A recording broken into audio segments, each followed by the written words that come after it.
नमस्कार, तेजस्विनी कार्यक्रम में आप सबका बहुत बहुत स्वागत। आपके साथ मैं हूं ममता चोपड़ा। कुछ शख्सियतें ऐसी होती हैं जिनके लिए आंकड़े भी फेल हो जाते हैं, मतलब इतने आंकड़े उनके रिकॉर्ड्स के खड़े हो जाते हैं कि सुनने वाले को लगता है वाकई कोई इतनी उपलब्धि भी हासिल कर सकता है। और हमारे देश की बेटियां इस तरह का काम कर भी रही हैं। आज हमारे साथ देश की ऐसी ही बेटी शामिल है जो लगभग 17-18 साल से हॉकी के क्षेत्र में अपना दमखम दिखा रही हैं। जैसे ही पदार्पण किया वहां से जो शुरुआत हुई, तो आज भी वे सफलतम हॉकी प्लेयर्स में गिनी जाती हैं और हम आप सब उन्हें जानते हैं ग्रेट वॉल ऑफ इंडिया के नाम से। आज हमारी तेजस्विनी है great wall of India, Savita Punia.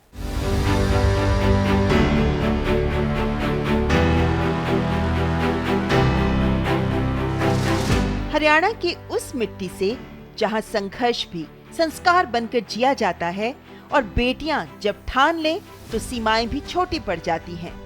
वहीं से निकली एक ऐसी खिलाड़ी जिसने भारतीय महिला हॉकी के गोल पोस्ट को अटूट विश्वास और अद्भुत साहस का प्रतीक बना दिया। ये कहानी है सविता पुनिया की, जिन्हें दुनिया भारतीय महिला हॉकी की ग्रेट वॉल के नाम से जानती है।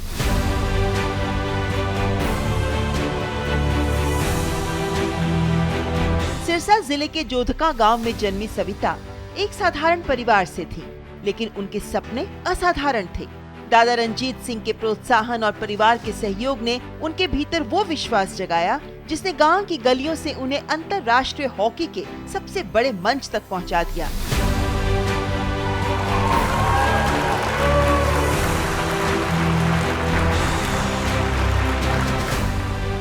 सविता ने 2011 में भारतीय टीम के लिए अंतर्राष्ट्रीय मंच पर पदार्पण किया और फिर पीछे मुड़कर नहीं देखा। टोक्यो ओलंपिक 2020 में ऑस्ट्रेलिया जैसी मजबूत टीम के खिलाफ 8 पेनल्टी कॉर्नर बचाकर उन्होंने भारत को ऐतिहासिक जीत दिलाई। उसी प्रदर्शन के बाद दुनिया ने उन्हें ग्रेट वॉल ऑफ इंडिया कहना शुरू कर दिया। उन्होंने 300 से अधिक अंतर्राष्ट्रीय मैचों में भारत का प्रतिनिधित्व किया और हर मुकाबले में टीम की सबसे मजबूत ढाल बनकर खड़ी रही। जो भी उपलब्धियां हैं वो इसकी मेहनत है, लगन है। स्वभाव वाइज कोई इसमें चेंज नहीं आया, लेकिन ठीक है, इसको इसकी मेहनत का फल मिल रहा है और ये अपने आप में लगी हुई है पूरी ईमानदारी से। सविता पुनिया की उपलब्धियां केवल मैदान तक सीमित नहीं रही। वे लगातार 3 बार FIH goalkeeper of the year जीतने वाली पहली भारतीय महिला भी बनी, जो भारतीय हॉकी इतिहास में एक असाधारण उपलब्धि है। उन्हें एशिया की सर्वश्रेष्ठ गोलकीपर भी चुना गया और अर्जुन पुरस्कार से सम्मानित किया गया। लेकिन सविता की असली पहचान केवल एक महान गोलकीपर की नहीं, बल्कि उन लाखों बेटियों की प्रेरणा के रूप में है जो छोटे गांवों से बड़े सपने देखने का साहस रखती है। तो आइए करते हैं मुलाकात सविता पुनिया से। सविता, बहुत बहुत स्वागत आपका। Thank you ma'am, thank you. वैसे जब मैं आपका डिटेल्स देख रही थी तो मुझे बहुत हैरानी हुई। मतलब 300 से ज्यादा मैचेस खेल चुकी हैं आप। मतलब 17-18 साल से आप उसी पेस को बनाए रख पा रही हैं खेल के मैदान में। मुझे लगता है अब तो आपको आदत पड़ गई होगी इस तेज रफ्तार जिंदगी की, हाई पिच। या मैम, डेफिनेटली। जब मैं सबसे पहले इंडिया टीम में आई थी तो मेरे कोच ने एक बात बोली थी, आज़ाद सिंह मलिक ने, कि इंडिया टीम में आना आसान है, बट उस जगह को मेंटेन रखने के लिए आपको बहुत मेहनत करनी पड़ती है। और वो चीज़ मेरे माइंड में थी हमेशा कि मुझे खेलना है और ऐसा खेलना है कि मैं एक एग्जाम्पल सेट करूं अपनी टीम के लिए, अपने सभी लड़कियों के लिए, क्योंकि बेसिकली हरियाणा से हूं तो बहुत कम चांस मिलता था उस टाइम पे लड़कियों को घर से बाहर निकलने के लिए। तो बहुत ब्लेस्ड हूं क्योंकि उस चीज़ के लिए मैंने बहुत डेडिकेशन के साथ काम किया और हमेशा अपनी फैमिली को वो क्रेडिट देती हूँ, क्योंकि आज फैमिली की सपोर्ट है तो मुझे पता ही नहीं चला कि इतने साल कैसे निकल गए। तो हर एक बच्चे को मैं बोलती हूँ कि इंडिया टीम में आना आपको ज़रूर, अगर आपने मेहनत की है तो आपको एक मौका ज़रूर मिलेगा, वो प्लेटफॉर्म मिलेगा, बट उसको मेंटेन रखने के लिए आपको बाकियों से ज़्यादा वो एक फोकस होना चाहिए, वो डेडिकेशन होना चाहिए, वो पैशन होना चाहिए। So it's not easy. हाँ, और इसीलिए हैरानी इसलिए होती है कि आप निरंतर उसको बनाए पा रही हैं, रखा हुआ है आपने उसको, अभी भी आप इसी होड़ में हैं। लेकिन जब आप जूनियर ही थी, जब आप सीनियर टीम में चली गई थी, आपने देश के लिए खेलना शुरू कर दिया था जी।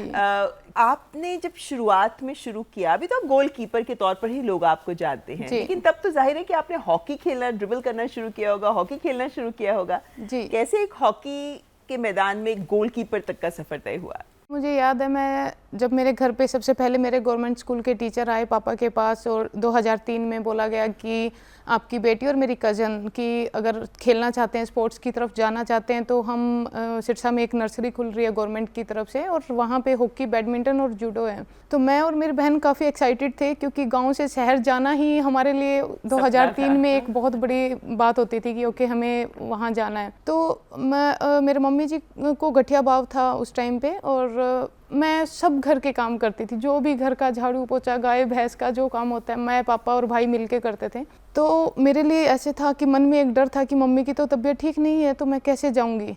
बट फिर मैं दादाजी के पास गई और उनकी जो खुशी थी, दादाजी ने बोला कि बेटा मैं चाहता हूँ तू हॉकी खेल। मैंने उनसे क्वेश्चन पूछा क्योंकि मुझे हॉकी की नॉलेज नहीं थी उस टाइम पे, सिर्फ क्रिकेट सुना था क्योंकि घर में टीवी भी नहीं था, न्यूज़पेपर भी नहीं आता था। तो मैंने बोला कि दादाजी हॉकी क्या होता है, कैसे? तो बोलते बेटा एक बॉल होती है, 11 दो टीम में प्लेयर होते हैं, सब एक बॉल के पीछे भाग रहे होते हैं, पर बहुत डिफ़िकल्ट गेम है। उनकी जो वर्डिंग थी ये थी कि डिफ़िकल्ट गेम है, तो मैं चाहता हूँ मेरी पोती हॉकी खेले।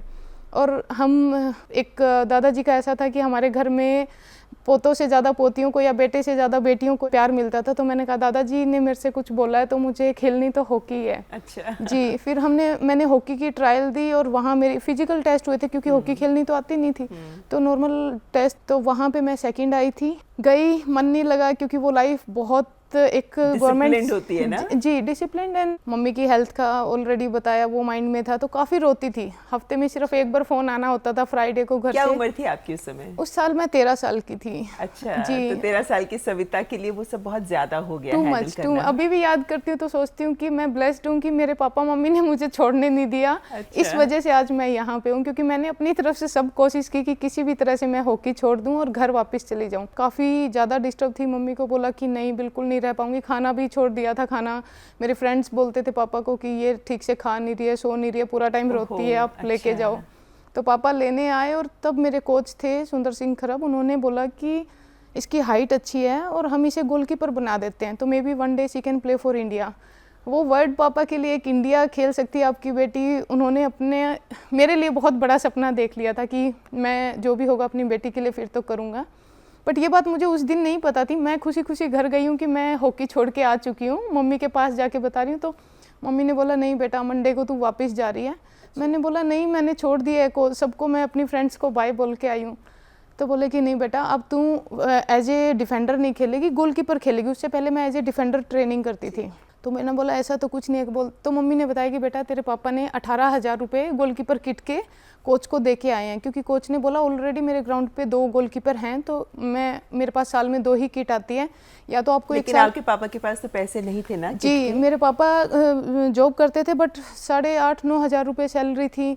और वो चीज़ मेरे को ऐसे हुआ कि 18,000 रुपये की मतलब ऑलमोस्ट 2 महीने की सैलरी मेरे को मेरी किट पे पापा ने लगा दी और मुझे इंटरेस्ट भी नहीं है, मुझे पता भी नहीं है मैं कुछ कर पाऊँगी। काफ़ी रोई मैं, पर मम्मी ने बोला कि बेटा दुखी मत हो, कोशिश कर, क्या पता भगवान, तू मेहनत कर, क्या पता भगवान वो दिन ला दे और पापा के लिए एक रिटर्न गिफ्ट होगा।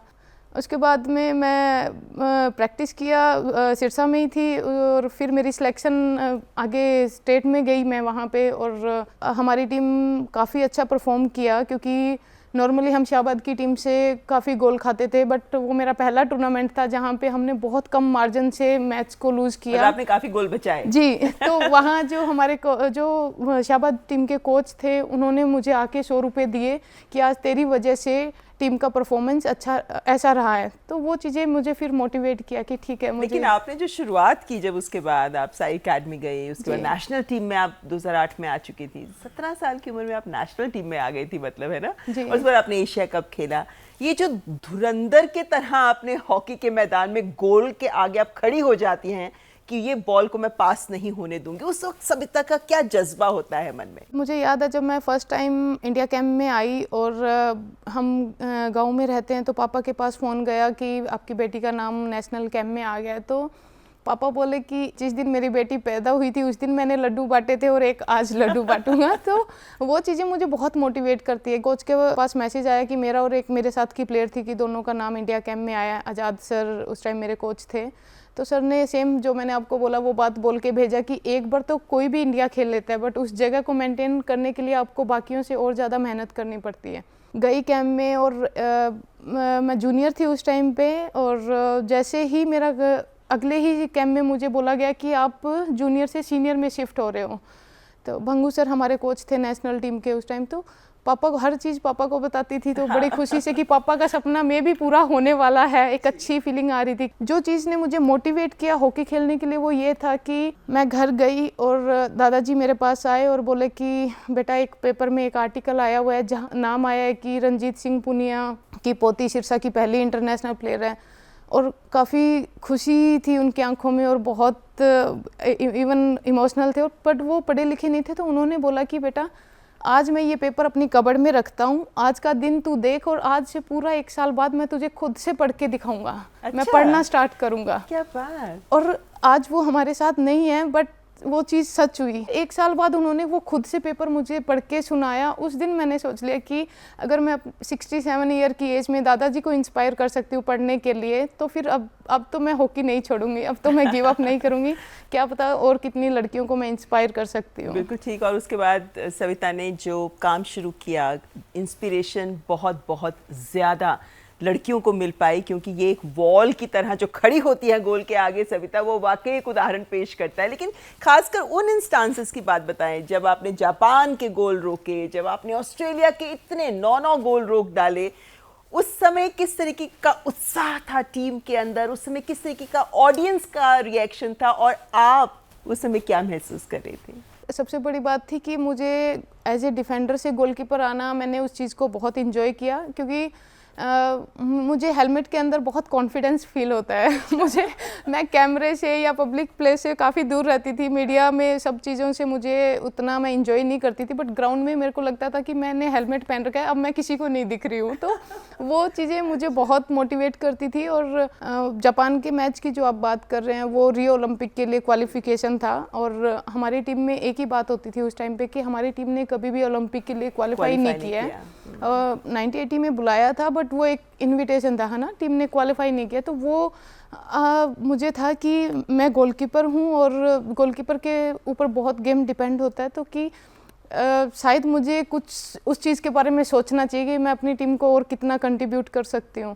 तो काफ़ी अच्छा मैच था वो, मुझे आज भी याद है। और उस 1.5 ईयर हुआ था उस टाइम मुझे बीइंग ए फर्स्ट गोलकीपर।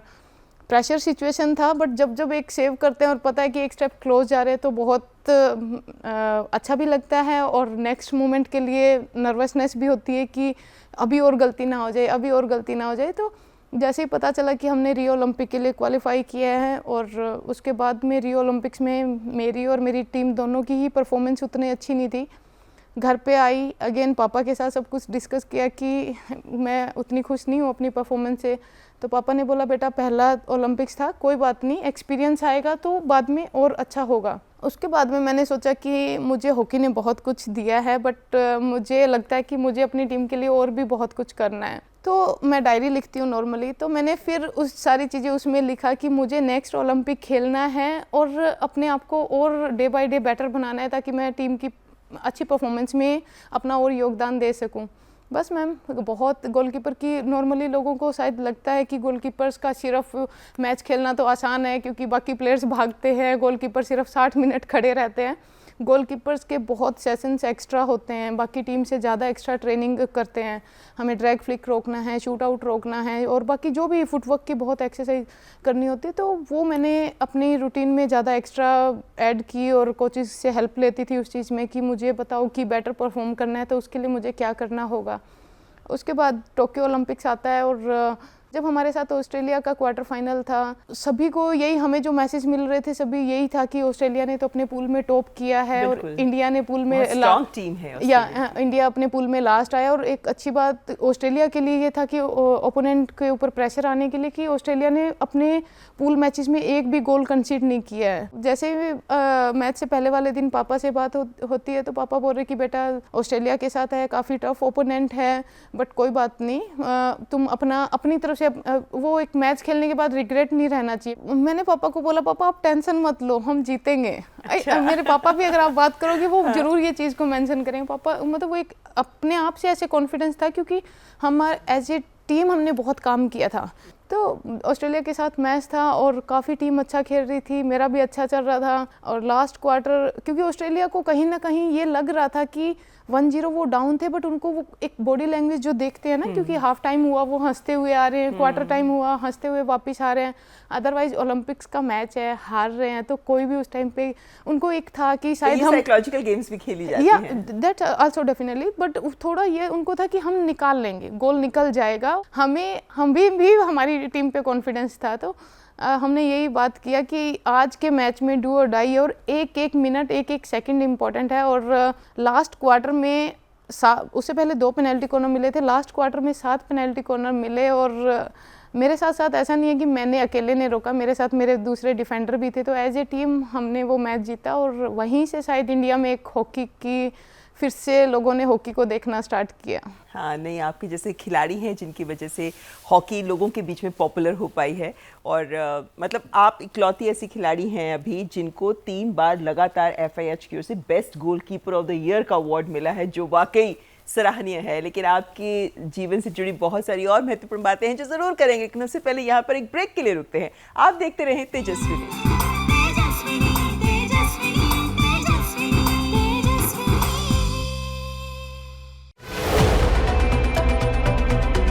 सोचिए, वो तारा जो रात को टिमटिमाता है, जिसका प्रकाश निकला था लाखों साल पहले। क्या आप जानते हैं आपके सेल में छुपा है एक जीनियस कोड, DNA। क्या कभी सोचा है कि आपका दिल धड़कता है कैसे? विज्ञान सिर्फ किताबों में नहीं है, यह है आपके आसपास। जानिए वो कैसे जो हर क्या के पीछे छुपा है। आपकी साइंटिफिक सोच को देगा एक नया स्पार्क, जो खोलेगा एक नई दुनिया का दरवाजा। वो है साइंस स्पार्क।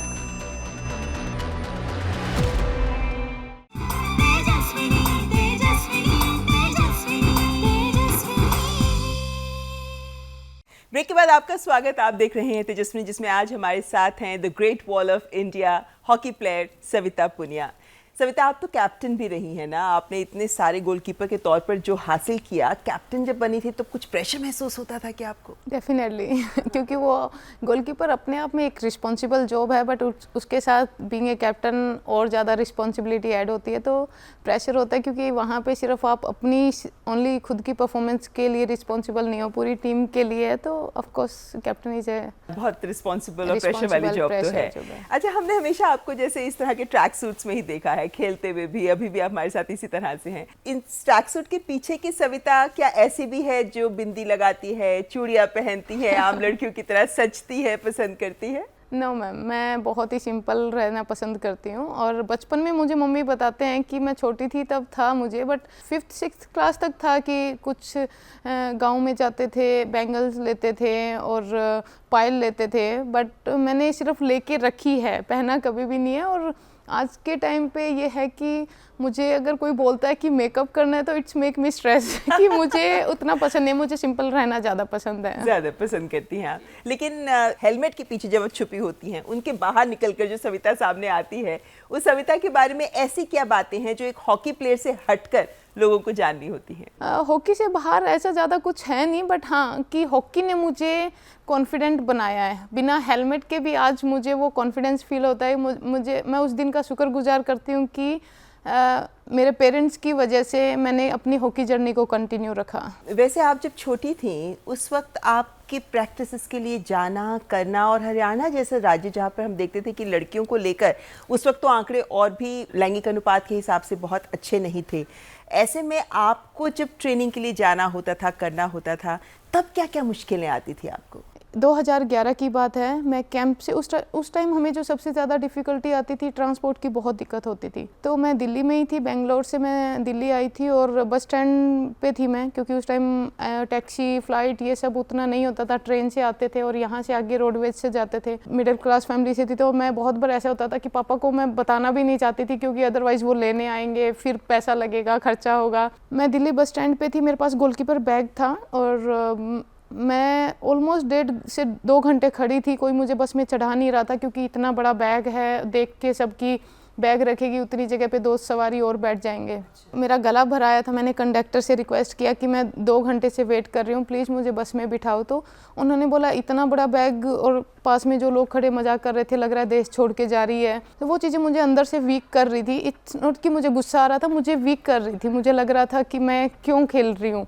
और उसके बाद में ज़्यादा ख़राब तब हुआ जब मैंने कंडक्टर से रिक्वेस्ट किया। उन्होंने बोला कि नहीं, हम आपको बस में नहीं बिठाएंगे, या तो आपको 2 पैसेंजर की टिकट खरीदनी पड़ेगी जी। और 250, मुझे याद है 250 रुपीज़ की एक टिकट होती थी, और मैंने कहा नहीं, 500 रुपीज़ तो एक्स्ट्रा वो पैसे तो मैं बचा सकती हूँ। मैंने कहा नहीं। तो फिर बोलते आप ऊपर रख दो, बस के ऊपर छत पे रख दो। मैंने बोला इतना बड़ा बैग लेके मैं अकेली कैसे जाऊंगी, आप बोल दो, आप किसी की हेल्प के लिए मुझे बोलो। तो बहुत ही ख़राब तरीके से मुझे बोला गया था कि आप तो लड़की हो, एक आवाज़ मारो 10 लड़के आएंगे। तो मैं उस बस में नहीं चढ़ी और मैंने पापा को रोते हुए फ़ोन किया कि पापा मुझे नहीं खेलना है, मुझे हॉकी छोड़नी है, क्योंकि ऐसे तो मैं नहीं खेल पाऊँगी, कि मुझे बहुत ख़राब लगा आज ऐसे से हुआ। तो पापा ने बोला कि बेटा आज का दिन कैसे भी निकाल ले, चाहिए मुझे सेकंड हैंड गाड़ी लेनी पड़े, पर मैं तुझे इस वजह से तो हॉकी नहीं छोड़ने दूंगा। पेरेंट्स की सपोर्ट क्या होती है वो मेरे से ज़्यादा कोई नहीं जान सकता, क्योंकि सब एक्सपेंसिव उठाना। और मैं इंडिया टीम में 2008 में आई थी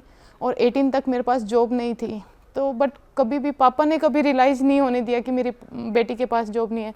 मम्मा थोड़ी टेंशन लेती थी, क्योंकि मम्मी को थोड़ा सा ये था कि क्या पता कब इंजरी हो जाए। और कोई भी रिलेटिव्स हैं फ़ोन करते हैं, यही पूछते हैं बेटी को नौकरी तो मिल गई होगी, इंडिया टीम में खेल रही है।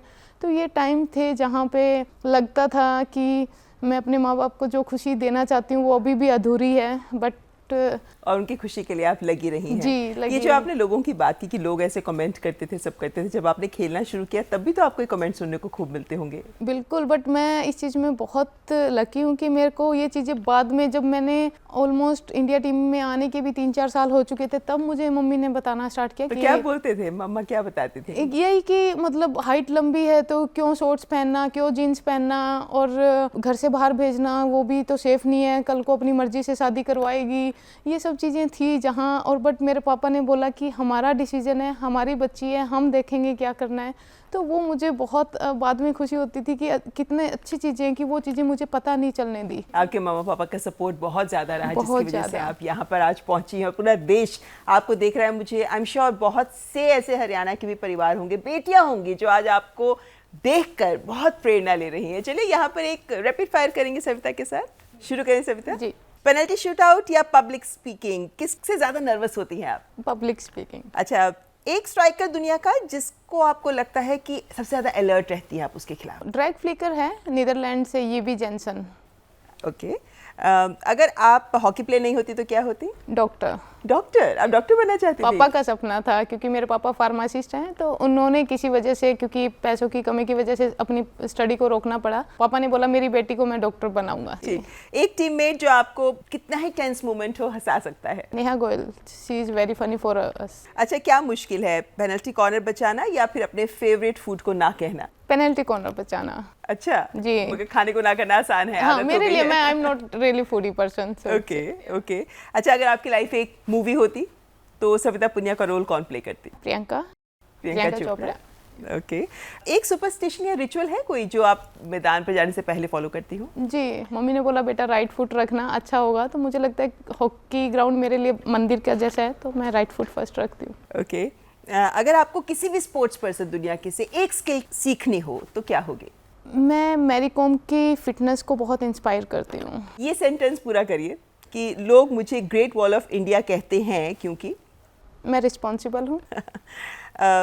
अगर आपको मैच खेलते हुए अपनी एक पोजीशन किसी के साथ स्वैप करनी हो गोलकीपर की हटकर तो क्या होगी? मैं हमेशा ग्रेस जो हमारी प्लेयर थी उनके साथ हमेशा मजाक करती थी कि मुझे एज ए डिफेंडर खेलना पसंद है, क्योंकि जैसे गोलकीपर का एक परमिशन मिलता है कोचिंग करना, वैसे एक डिफेंडर है जो पूरी गेम को खिला सकता है। So it's centre defender I always enjoy. Alright Savita, it was such a pleasure talking to you. लेकिन अंत में देश की बेटियों के लिए आप कोई संदेश देना चाहेंगे? जी, मैं हर एक उस बेटी को बोलना चाहती हूँ कि आप अपना एक गोल सेट करें लाइफ में और बहुत फोकस और डेडिकेशन के साथ बहुत हार्ड वर्क करें और अपने माँ बाप को प्राउड फील करवाएं। उससे ज़्यादा बड़ी खुशी कुछ नहीं हो सकती। बहुत बहुत शुभकामनाएं हैं आपको और उम्मीद करते हैं कि अब जब भी आप मैदान पे उतरेंगी जो आप गोल बचाती आई हैं वैसा ही आप करिश्मा दिखाती रहेंगी। Thank बहुत बहुत you. धन्यवाद हमारे साथ बात करने के थैंक लिए। You so much ma'am.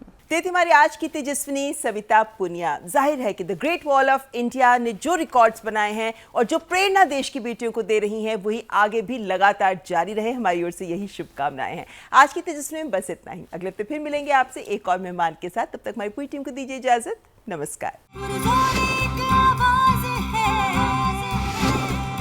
खामोशियों